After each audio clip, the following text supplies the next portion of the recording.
hate of any who presumed to share with him his usurped empire.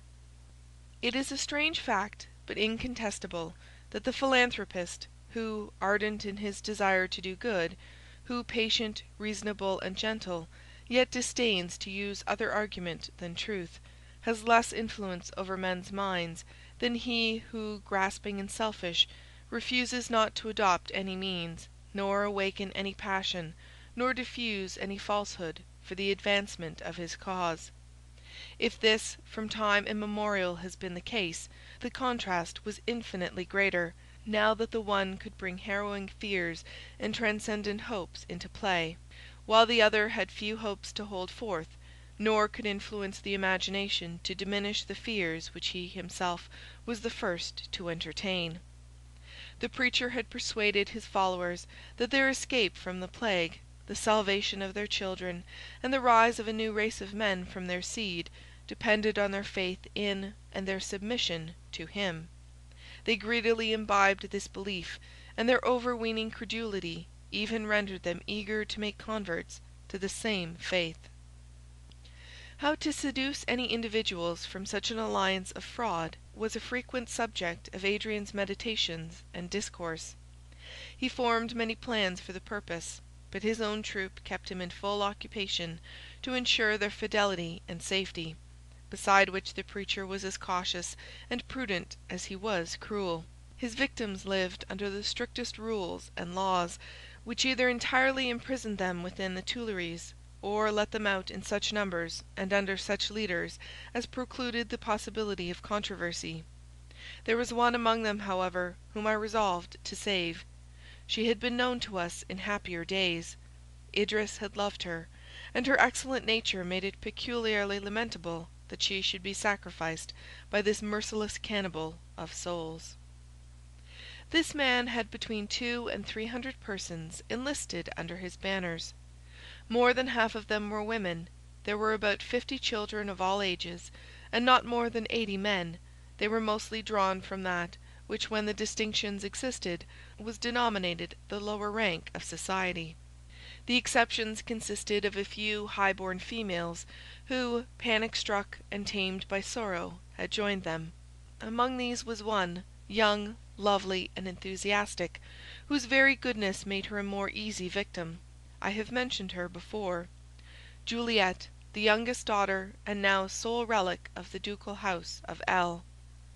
There are some beings whom fate seems to select on whom to pour, in unmeasured portion, the vials of her wrath, and whom she bathes even to the lips in misery. Such a one was the ill-starred Juliet. She had lost her indulgent parents, her brother and sisters, companions of her youth. In one fell swoop they had been carried off from her. Yet she had again dared to call herself happy, united to her admirer, to him who possessed and filled her whole heart. She yielded to the Lethean powers of love, and knew and felt only his life and presence. At the very time when, with keen delight, she welcomed the tokens of maternity, this sole prop of her life failed. Her husband died of the plague. For a time she had been lulled in insanity. The birth of her child restored her to the cruel reality of things, but gave her at the same time an object for whom to preserve at once life and reason. Every friend and relative had died off, and she was reduced to solitude and penury. Deep melancholy and angry impatience distorted her judgment, so that she could not persuade herself to disclose her distress to us. When she heard of the plan of universal emigration, she resolved to remain behind with her child, and alone in wide England, to live or die, as fate might decree, beside the grave of her beloved. She had hidden herself in one of the many habitations of London. It was she who rescued my Idris on the fatal 20th of November, though my immediate danger and the subsequent illness of Idris caused us to forget our hapless friend. This circumstance had, however, brought her again in contact with her fellow creatures.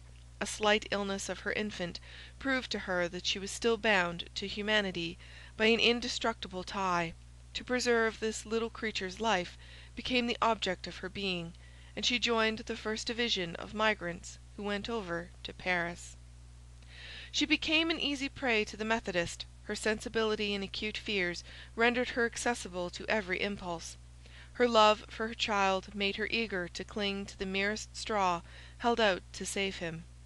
Her mind, once unstrung, and now tuned by roughest inharmonious hands, made her credulous, beautiful as fabled goddess, with voice of unrivalled sweetness, burning with new lighted enthusiasm. She became a steadfast proselyte, and powerful auxiliary to the leader of the elect. I had remarked her in the crowd on the day we met on the Place Vendôme, and, recollecting suddenly her providential rescue of my lost one, on the night of the 20th of November, I reproached myself for the neglect and ingratitude, and felt impelled to leave no means that I could adopt untried, to recall her to her better self, and rescue her from the fangs of the hypocrite destroyer. I will not, at this period of my story, record the artifices I used to penetrate the asylum of the Tuileries, or give what would be a tedious account of my stratagems, disappointments, and perseverance. I at last succeeded in entering these walls, and roamed its halls and corridors in eager hope to find my selected convert. In the evening I contrived to mingle unobserved with the congregation, which assembled in the chapel to listen to the crafty and eloquent harangue of their prophet.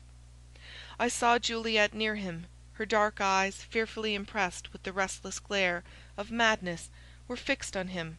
She held her infant, not yet a year old, in her arms, and care of it alone could distract her attention from the words to which she eagerly listened. After the sermon was over, the congregation dispersed. All quitted the chapel except she whom I sought.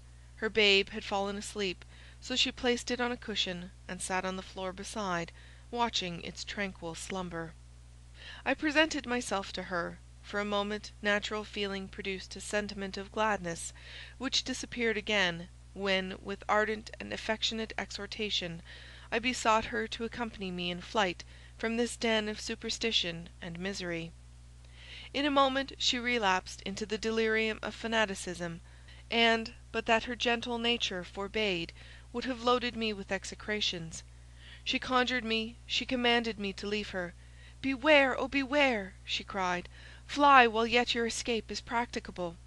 Now you are safe, but strange sounds and inspirations come on me at times, and if the Eternal should in awful whisper reveal to me his will, that to save my child you must be sacrificed, I would call in the satellites of him you call the tyrant.